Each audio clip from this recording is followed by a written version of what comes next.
Hi everyone, it's Elizabeth from Elpis Astrology at elpisastrology.com. Thanks for joining me today.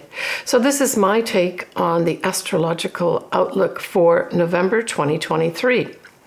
And as always, you determine how you want to use these energies that I'm describing.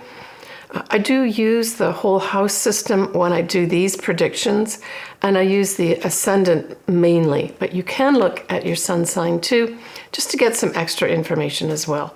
And it really is what resonates with you, right? So we have a new moon in Scorpio, we have Saturn going direct, and we have a full moon in Gemini this month. We start off with Saturn going direct, and it will be going direct on the 4th of November at 0 degrees of Pisces. And of course, 0 degrees of any sign is a critical degree, and it really represents sort of like a ushering in this new energy. And the new energy we're talking about, of course, is Pisces and Saturn in that energy, right? So it's starting Saturn on its official path forward in the sign of Pisces once again, although remember we did have it initiated in March of 2023. So this is positive, right? Saturn represents the rules. It represents things like it's about time. It represents karma. So ushering in this new energy at the beginning of the month can indicate those types of things, can also indicate new rules and regulations, generally speaking, right? On the 5th of November, interestingly, we have this third quarter moon, which is the moon really before it becomes the new moon, right?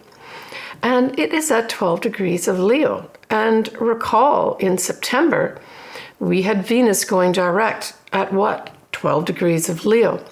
So for those folks that really made some strides forward with regards to, relationships, money, values, whether it was to end some way of doing these, either of these or any of these three things, or all of these three things.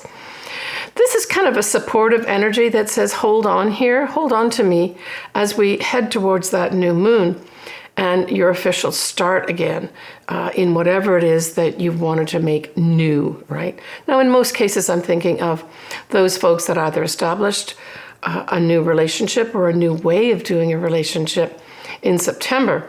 This gives you support for that. Now, it can bring it the support in like a one last test or an understanding inside yourself that, yeah, I made the right decision. That type of thing, that type of energy can come in prior to the new moon because it's at that point that Venus went direct early in September, right?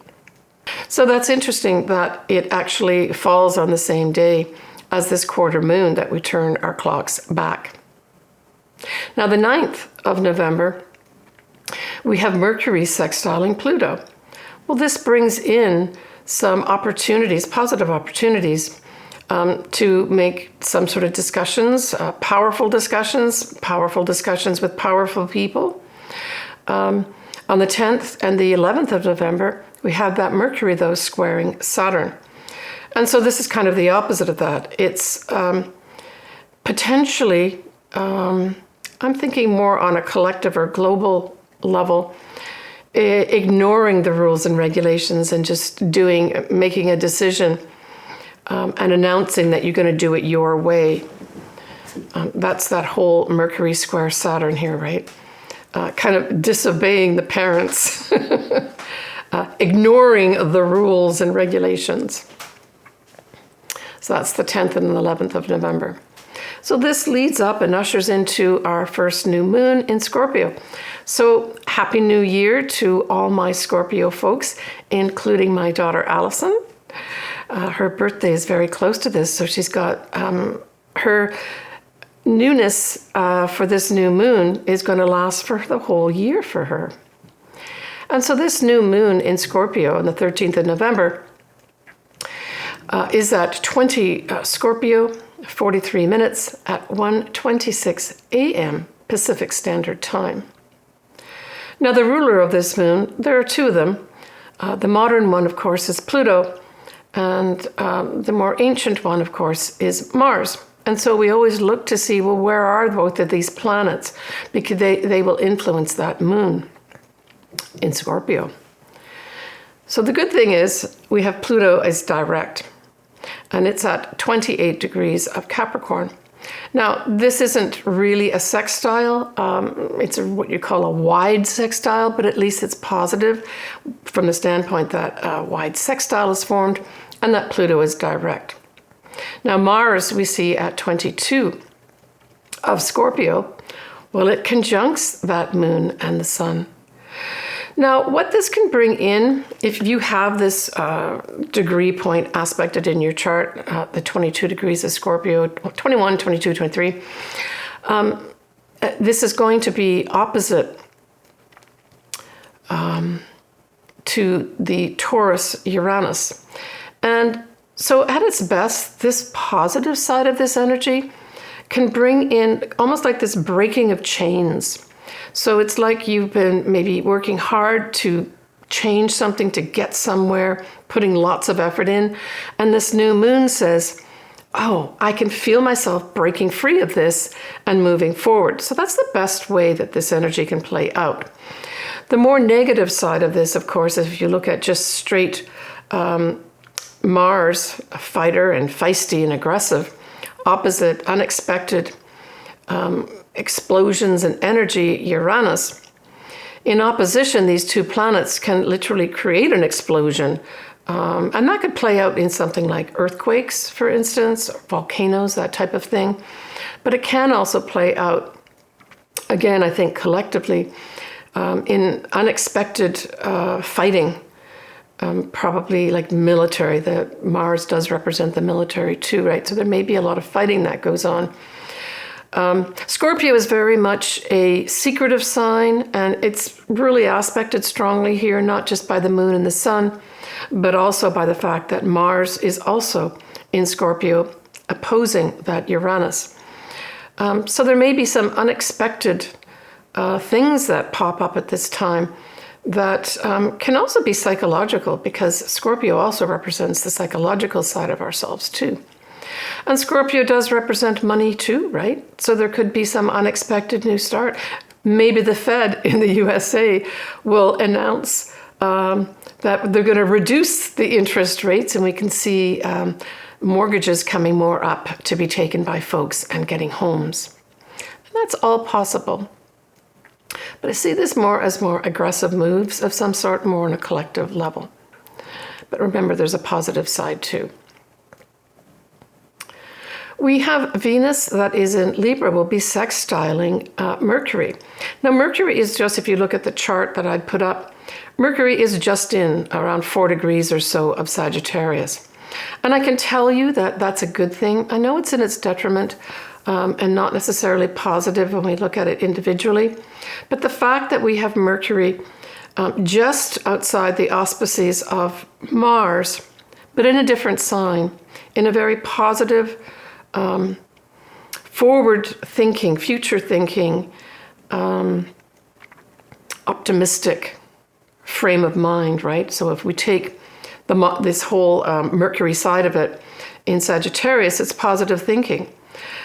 So I'm thinking that this also new moon could have, I almost see it as a background sort of noise where there are people trying hard to see a better future. Right? Because Sagittarius can represent seeing into the future as well. It also represents, religious beliefs, philosophical beliefs. So this could have a discussion of those things going on, in addition to the more assertive and potentially aggressive side of this new moon. So I like that. And the fact that it's Venus, and then Venus in Libra really speaks to diplomatic relations. So don't doubt that there's also the diplomatic relations going on, seeking harmony and seeking balance in the background. We have Saturn in a wide sextile to Pluto. Again, these are positive energies. This is opportunities for folks in power to talk about the rules and the regulations. Maybe even to talk about karma, right? And then we've got Saturn widely square that whole Mercury. So this says, I'm sticking my heels in the ground, that's Saturn, with the square. with regards to how I think about this and the way I'm going to talk about it, but especially how I think about this. So it's like diplomacy being offered to you and you're saying, yeah, but my religious beliefs are very important and I'm not going to budge on them. So there's this back and forth, right? Now, interestingly also, and this sort of in me ties up the new moon in a positive way. We have the moon, we have the sun, and we have Mars, all in Scorpio, trining Neptune. I know Neptune is retrograde at this time, but what does this say to me? One word: hope. Hope and inspiration is also existing in this new moon that has a lot of aggressive stuff to it. It also speaks to, hope with regards to philosophical beliefs. Can we come to the middle ground and talk? So if any of you have something going on like this, where there's a difference in sort of philosophical beliefs, even religious beliefs, this trine is going to really put some positive energy into you being inspired that, well, maybe there is a middle ground after all. On the 22nd and the 23rd of November, we have another sextile, and that's going to be Mars sextiling Pluto, and remember, Pluto is direct at this time. But we're also going to have a square, and that's going to be Mars continuing to square Saturn. And so it's like these two energies, I saw it almost like a seesaw back and forth, and maybe in the collective world of ours, we're going to see that. That energy is put into trying to change, say, positions, people in power, but at the same time, you've got energy being put into keeping things the same. But I'll tell you, if you use that Mars square Saturn in a positive way, it means working hard to put these rules and regulations in place. It means working hard to make this the time to make those changes. Right, next, we're going to have the full moon in Gemini. And this full moon is at 4 Gemini, 51 minutes, on the 27th of November at 1:17 a.m. Pacific Standard Time. So for Geminis, this is a wrap-up. This is an ending of some sort. This is a culmination where things that you started maybe 6 months ago, you can see wrapping up. And as I always say in my videos, just because it's a full moon doesn't mean something's going to be bad and it's going to end. It could be that you're wrapping up some big project and you can see the end of it. Maybe even some writing project. We see Gemini as writing, communications. It can also refer to diplomacy as well. So this could also see, a wrap up in that area too, not only in a collective global level, but for you individually. So the ruler of Gemini is Mercury, of course. And it is in opposition to Sagittarius. So we have it at 24 Sagittarius. And of course, this is squaring that Neptune at 24 of Pisces. So this says we've got to work hard here. Work hard, and I say this is probably an international component because Sagittarius also rules foreign things, foreign places. But it's also like our philosophies too. And then Neptune can also be more along perhaps like the spiritual religious side, but Sagittarius can be too. So I see there's going to be a clash here with regards to how I think, how I communicate about my philosophies and beliefs. And that's kind of a big sort of theme for this full moon in Gemini. We could even see collectively people standing up in a pulpit, espousing these and saying how important they are. Certainly it's important to communicate, but of course the next word to use is negotiate. And there's potential here, but there's a lot of, again, using that sort of sentence of digging our heels in, to try to see both sides, right? And that's the other thing about Gemini. It really is asking you to include other people and to see their point of view.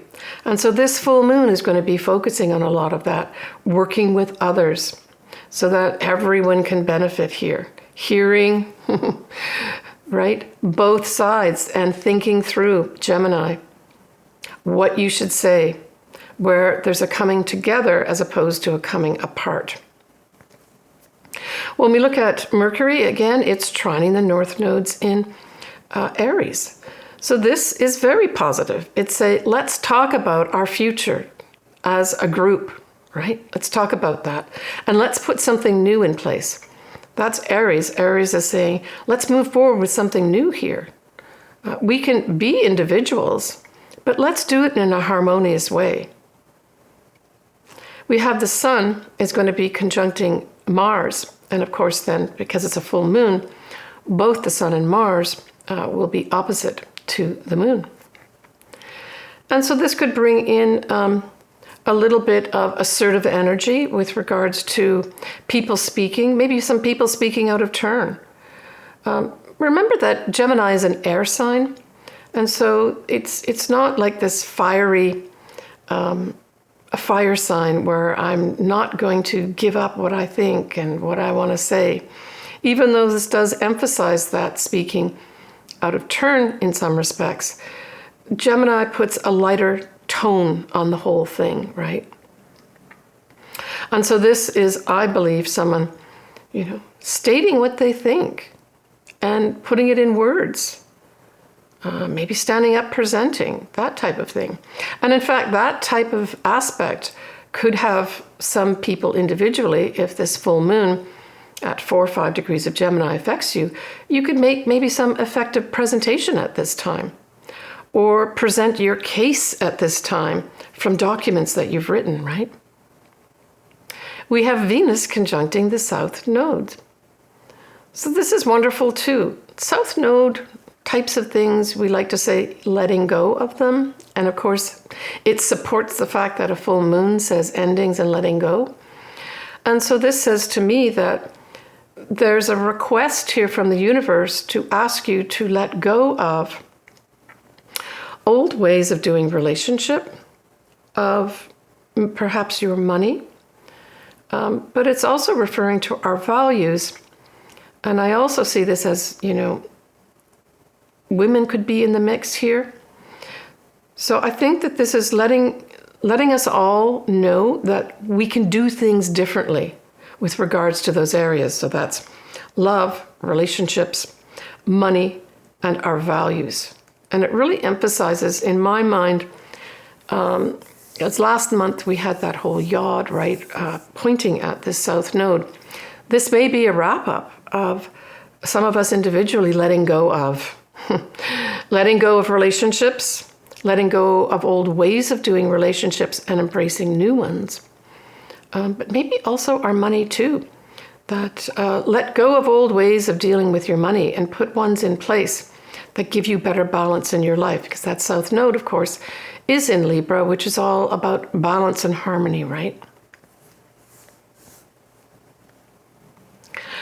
So staying with Venus conjuncting that North Node, it goes right the way through the 30th of November 2023 as an exact.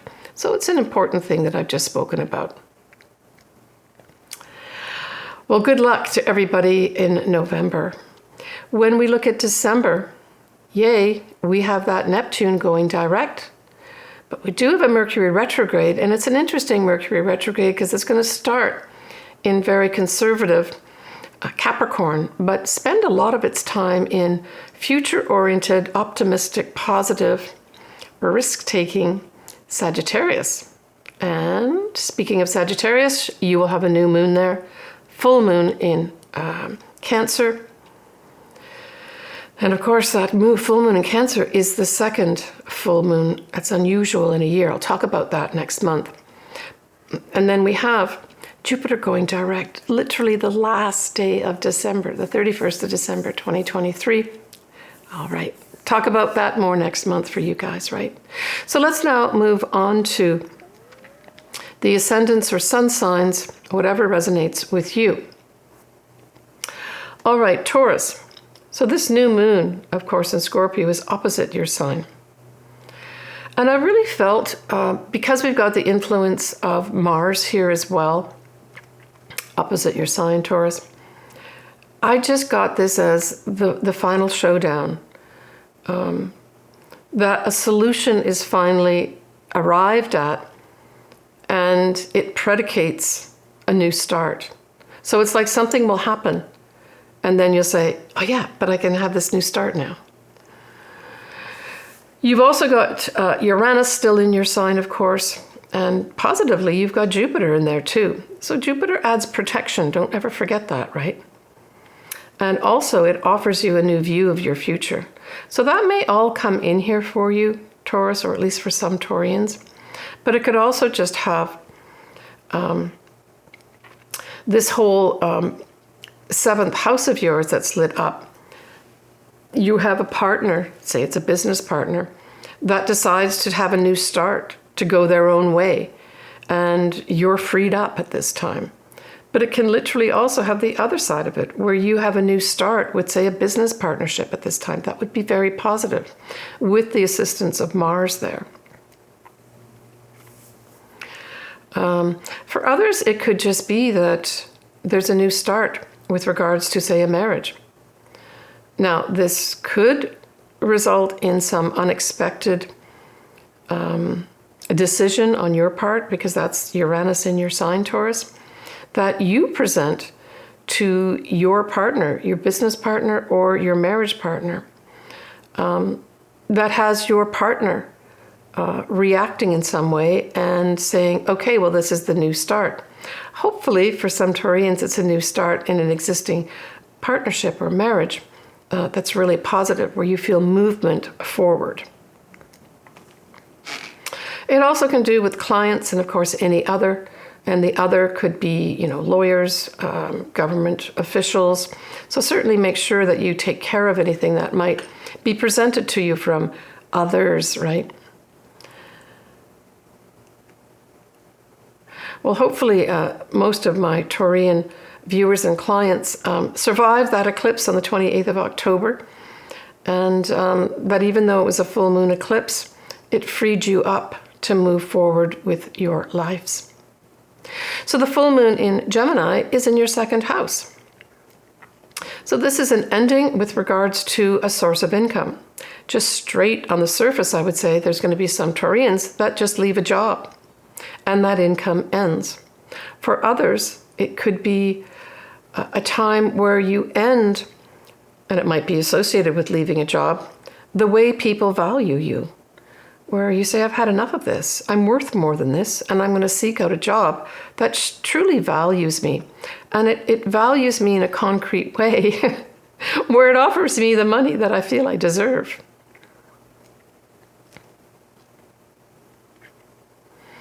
It's also possessions too on one level. So it could have some Taurians, giving up some of their possessions.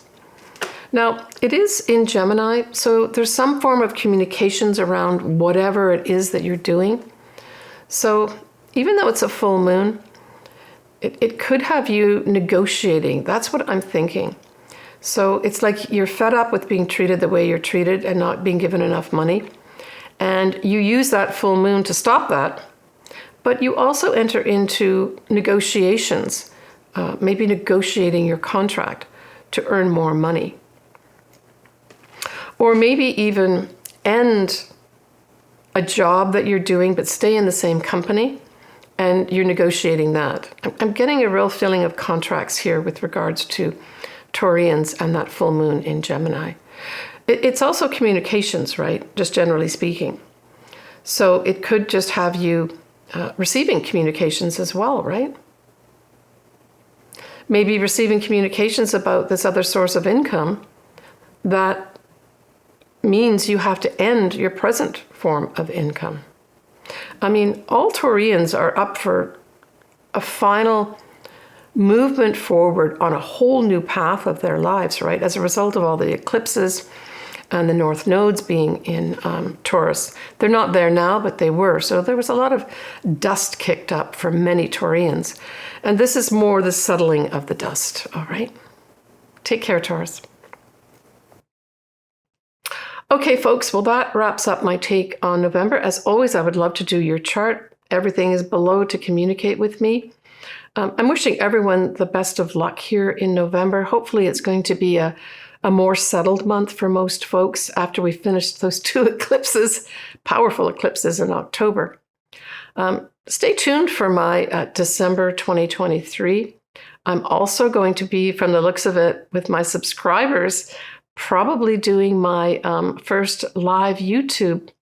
I'm thinking sometime in December, if I keep getting subscribers up to the 10,000 mark. It's almost hard to believe 10,000 subscribers, but thank you very much for everyone that has subscribed. It absolutely means everything to me.